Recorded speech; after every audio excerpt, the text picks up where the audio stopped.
My name is Chloe, and I wish I could tell you that the story I'm about to share begins with love at first sight, ends with happily ever after, and has all the magical moments in between. But life isn't a fairy tale, and my story is one that veered off into dark, unexpected corners. I met Mark during a networking event for startup founders. He was suave, articulate, and ambitious, or so he made it seem. We quickly hit it off, and before long, he proposed. I was hesitant at first, but eventually said yes, thinking that maybe this time love would conquer all. Plus, my son Ethan liked him, which meant a lot to me. Our engagement was short, filled with the whirlwind preparations that any wedding demands. That's when I met Gloria, Mark's mother. She had an air of regality, her nose always tilted upwards as if she were perpetually smelling something foul. From our first meeting, her disdain for me was palpable. So, the fateful day arrived. I was standing behind the curtain, moments away from walking down the aisle. My heart was pounding, not with excitement, but trepidation. "Are you ready, Mom?" Ethan looked up at me, his little tuxedo making him look more grown up than he was. "Yes, sweetheart, let's do this." I smiled down at him, but my nerves were a tangled mess. As I stepped onto the aisle, my eyes skimmed through the crowd. And next to him was Gloria, in a dress almost as white as mine, glaring holes through me. As I walked closer to what should have been the beginning of my happily ever after I heard Gloria lean toward Mark and whisper just loud enough for those around her to hear, "You sure you're doing the right thing, Mark? She doesn't look like our kind." I felt a stab in my gut, and I stumbled slightly. A guest reached out as if to catch me, but I regained my balance and took another step. Mark looked at his mother, then at me, and his eyes briefly met mine. For a moment, I thought he would say something, stand up for me, for us, but he simply turned his gaze away as if avoiding the scene would make it disappear. It took all my strength not to break down right there. With a forced smile, I reached the altar and stood next to Mark. "Do you take this man to be your lawfully wedded husband?" the minister asked. "Is everything okay, Chloe? You seem distressed," he whispered, sensing my hesitance. "Yes," I finally managed to say, glaring at Mark and Gloria for a split second. And with those two words, I sealed my fate, entangling myself in a web of deceit and emotional torture that would take years to unravel. I had no way of knowing then just how rotten the foundations of my new marriage would be. But life has a way of coming full circle, and as you'll soon see, Gloria and Mark underestimated me, one time too many. After the ceremony that had more thorns than roses, Mark and I moved into my house. I had a small yet promising startup company that I was fiercely passionate about. We were not yet rolling in the big bucks, but we were stable and growing, and that was enough for me. Mark was in between jobs, a phase that seemed to stretch indefinitely. While I worked long hours trying to keep my company afloat, he was supposedly hunting for a job, although it was hard to tell given his laid-back demeanor. But if the cracks in our marriage were not already glaring enough, the frequent visits from Gloria turned them into gaping fissures. The first time she came over post wedding, she walked into my house like she owned it, critically assessing everything from the decor to the cleanliness. "So this is where you live," she began, making it sound like we resided in a rat-infested dump. "Yes, welcome," I said, forcing a smile. "I don't see any family pictures of Mark," she continued, ignoring my greeting. "Actually, I was thinking of taking new ones. Of all of us together," I replied, hoping to ease her into the idea of accepting me as family. "Ah, well, photographs can make anything look good, can't they?" she said, raising an eyebrow. Mark, who was standing by the doorway, gave a slight chuckle. It was the first time I had seen him laugh in weeks, and it was at my expense. It was at that moment I knew, deep down, that I was alone in this marriage. A week later, Gloria visited again, this time arriving just as I was preparing dinner. What's that smell?" she said as she entered, scrunching her nose. "I'm making lasagna. It's Ethan's favorite," I answered defensively. "Ah, lasagna! The refuge of the unimaginative cook," she quipped, again looking toward Mark for approval. "Come on, Mom, let's not start," Mark finally spoke up, but his words lacked conviction, and he avoided eye contact with me. "If you don't set the bar too high, you'll never be disappointed, I suppose," Gloria shrugged, taking a seat at the dining table as if it were her throne. Ethan sensed the tension and retreated to his room, casting me a worried glance as he left. I caught his eye and tried to offer a reassuring smile, but inside I was seething. It was becoming painfully obvious that my marriage wasn't just a union between me and Mark. It was an alliance with his overbearing mother and his passive compliance to her emotional tyranny. In every corner of my own home, I began to feel like a stranger. The taunts, the mockery, the glaring emotional abuse. It was as if I had to prove my worth for a seat at my own dinner table. And Mark, he watched it all unfold like a spectator, never lifting a finger, never saying a word in my defense. The emotional erosion was slow but incessant. Each of Gloria's visits wore away a little more of my self-esteem, my confidence, and my hope that Mark and I could ever be truly happy. And all the while, I couldn't shake the feeling that they both believed I was the lucky one, the one who had married up, the one who should be grateful. They say the home is where the heart is. But in my own home, my heart was under siege, my spirit was wilting, and the walls felt like they were closing in. I realized I had to do something, anything, to reclaim my space, my family, and my life. But little did I know, the real battle was yet to come. Time went on, but the situation didn't improve. 2 years had passed since Mark and I exchanged vows, and while my business was beginning to show signs of serious growth, my marriage was floundering in stagnant waters. Mark's job hunt had turned into a perpetual saga of excuses and delays. He started spending more time out of the house, his absences becoming longer and his explanations vaguer. It was on one of these late nights that I noticed a disturbing change in his behavior. Mark stumbled through the door, reeking of alcohol, his eyes bloodshot. Ethan was already asleep, and for that, I was grateful. "Where'd he been?" I asked, trying to keep my voice steady. "Out," was all he said, brushing past me toward the bedroom. "Out where? Mark, we need to talk. This can't go on," I persisted. "We'll talk later," he mumbled, avoiding my eyes and collapsing onto the bed. But later never seemed to come. Mark grew more distant, more aloof, as if he was slowly retreating into a shell only he could inhabit. The drinking worsened, and now he was not only physically, but emotionally absent as well. His increasingly frequent episodes were like a fog settling over our lives, making everything unclear, uncertain, unsteady. Gloria's visits continued unabated, each one a fresh assault on my self-worth. But what broke me more was Mark's complicit silence. It was as if he'd made his choice, standing firmly in his mother's corner. "Chloe, dear, I see Mark is not home again.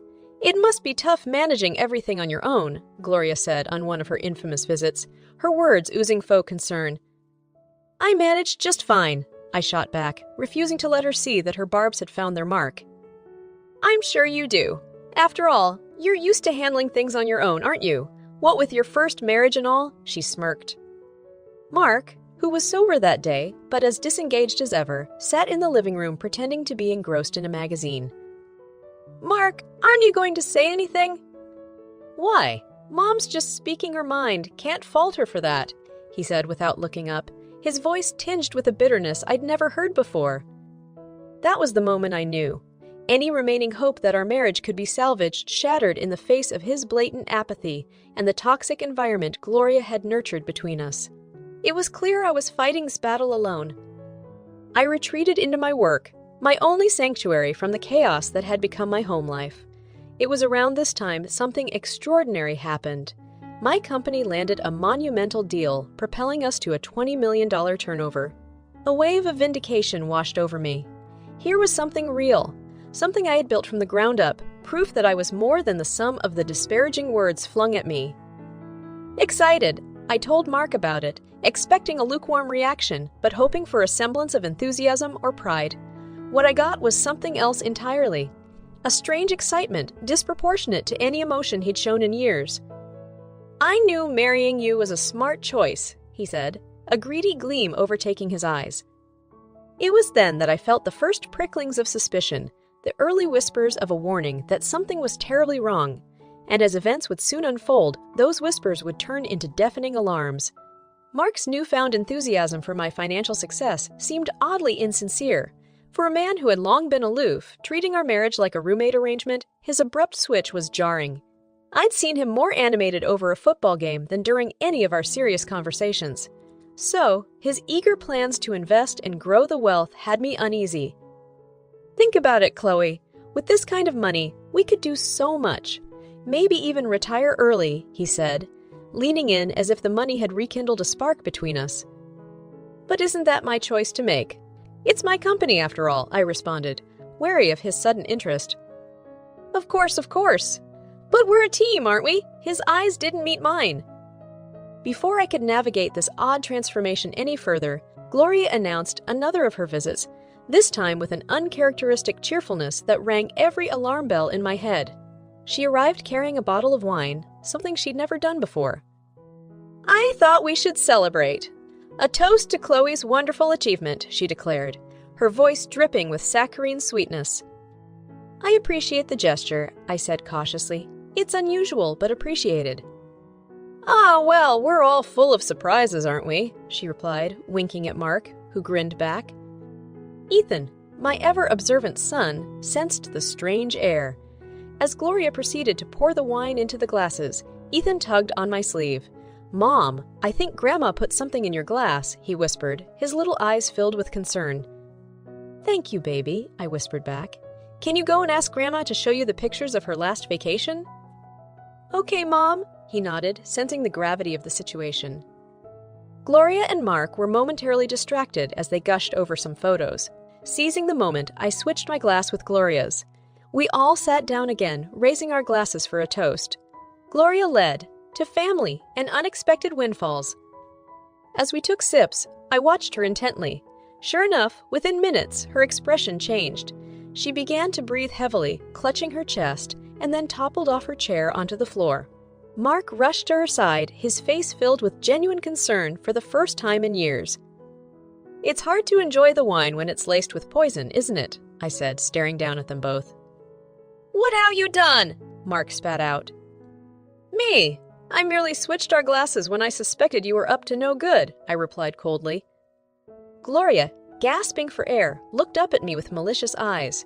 You'll regret this. I've regretted many things, Gloria. But taking action today isn't one of them. You've made your bed, now lie in it. I'll be calling the police to report an attempt on my life. Mark looked at me, his eyes widening with the realization that his life was about to unravel. Chloe, let's talk about this. No more talking, Mark. You either leave quietly and we proceed with the divorce, or I report this and both of you face the consequences. I'd had enough. Years of silent suffering had armed me with a resolve of steel. It was time to break the shackles, regain my life, and protect my child. The tables had turned, and I was no longer the one on shaky ground.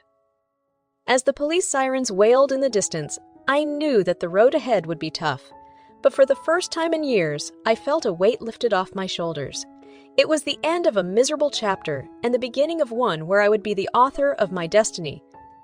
The sirens drew closer, their wails slicing through the tense air of the room. Mark's face was a mask of disbelief, as though he couldn't comprehend how things had unraveled so quickly. Gloria, recovering from her initial shock, but still breathing heavily, glared at me as if I had committed an unforgivable sin. Do you understand the seriousness of your actions? I asked, looking from Mark to Gloria. You tried to poison me. This isn't just a family spat. This is a criminal offense. We can talk this out, Mark pleaded. We don't have to involve the authorities. You had 2 years to talk things out, Mark. That ship has sailed, I shot back, my voice tinged with bitterness and finality. Gloria, seeming to regain her strength, now chimed in. You're making a big mistake, Chloe. Deserve this! He deserves far worse, I retorted. But I'm not doing this for revenge. I'm doing this for justice, for myself, and for Ethan. He deserves a better life than to be caught in this twisted web you two have spun. The door burst open, and 2 police officers walked in, assessing the situation. We received a call about an attempted poisoning? Yes, officers, that's correct, I confirmed. I think there's been a misunderstanding, Gloria tried to interject, but one of the officers held up a hand to silence her. We'll need to collect evidence and take statements, he announced, proceeding to bag the wine glasses and bottle. As they conducted their initial investigation, my eyes met Ethan's. He looked worried but also relieved, as if he knew things were about to change for the better. Days turned into weeks, and the evidence against Gloria was damning. The toxicology report confirmed the presence of a substance in her wine glass capable of causing severe harm or death. It was the same glass she had intended for me. During the court proceedings, Mark finally showed a flicker of conscience. It was my mother's plan, he admitted in a hushed courtroom. But I let it happen. I let her fill Chloe's glass. The judge looked at him sternly. And you think that absolves you? Being a passive participant in an attempted murder makes you equally culpable. In the end, the gavel came down hard on both of them. Gloria was sentenced to 5 years in prison, while Mark, due to his admission and lack of direct involvement, was given a hefty fine and a restraining order. Before we finalized this divorce, I told him outside the courtroom, "You need to understand that from here on out, you are to have no contact with Ethan or me. You'll pay the alimony and child support as mandated by the court, and that's the end of our dealings." Mark nodded, his face etched with regret and loss. But it was too late for second chances. The damage had been done, the trust irrevocably broken. As I walked away, papers in hand, I felt a cathartic release wash over me. I was free, free from the mockery, free from the mockery, free from the subjugation, and most importantly, free from the constant dread that had shrouded my life. I had fought back and reclaimed my narrative, showing my son that no amount of bullying or betrayal should ever be tolerated. It was time to turn the page and start a new chapter, one where the protagonist finally takes control of her destiny. I had battled the dragons and emerged victorious, ready to live my life on my own terms.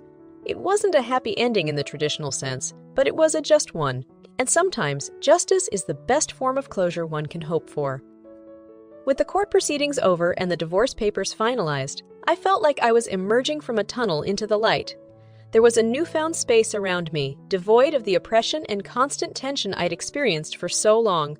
Yet, despite the relief, I couldn't shake off a nagging question. How had I allowed myself to be subjugated and belittled for years? The answer lay not in external circumstances, but within me. I needed to reckon with my own vulnerabilities, the weaknesses that had made me susceptible to such mistreatment. I sat down with Ethan, who had been my rock throughout this ordeal, for an open and earnest conversation. "Ethan, do you know why Mommy had to go through all this?" I asked him, trying to put a complicated matter into terms a 6-year-old could understand. "Because Grandma and Dad were mean," he offered, his innocent eyes searching for confirmation. "Yes, but it's also because Mommy didn't stand up for herself earlier. And that's something you should learn from. Never let anyone make you feel small, okay?" He nodded, his young mind absorbing the lesson. "I won't, Mommy!" Weeks rolled into months, and my business continued to grow. With Gloria in prison and Mark out of our lives, I could focus entirely on my work and Ethan. The house felt lighter, happier, like it had been exorcised of malevolent spirits. Yet one day, a letter arrived. It was from Gloria, penned from her prison cell. Reading it, I could feel her vitriol seep through the paper. "You may have won this round, but life is long. You haven't seen the last of me." It was unsettling, to say the least. I considered ignoring it, but a stronger part of me resisted that urge. I decided it was time for a face-to-face confrontation to close this chapter once and for all.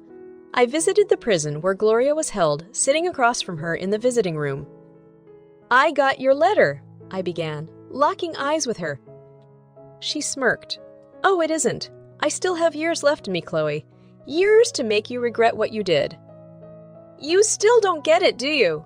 This isn't about me making you pay. It's about me reclaiming my life and dignity," I said calmly. "You think putting me behind bars gives you power? You're mistaken." "No, Gloria. The power came from standing up for myself, from breaking free of the chains you and Mark wrapped around me. Whether you're behind bars or not, I am free.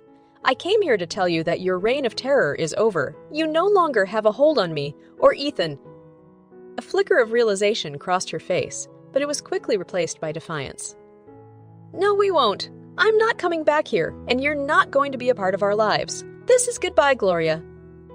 As I walked out of that visiting room, I knew that I'd severed the last remaining tie to that painful past. This was my reckoning, both with the people who had wronged me and with my own past mistakes and weaknesses. For the first time in years, I was truly the master of my fate, the captain of my soul, and while the path ahead was uncertain, it was undeniably mine to walk. I returned home to Ethan, to my thriving business, and most importantly, to myself, a person transformed, not by circumstances, but by choices and newfound strength. There was no undoing the past, but there was the promise of a future built not on shaky grounds of deceit and manipulation, but on the solid foundation of self-respect and resilience. As for Gloria and Mark, they had become mere footnotes in my life story, cautionary tales serving as reminders of the perils of complacency and the importance of vigilance. But they no longer had starring roles, and they never would again. The stage was finally mine, and I had every intention of making the next act remarkable.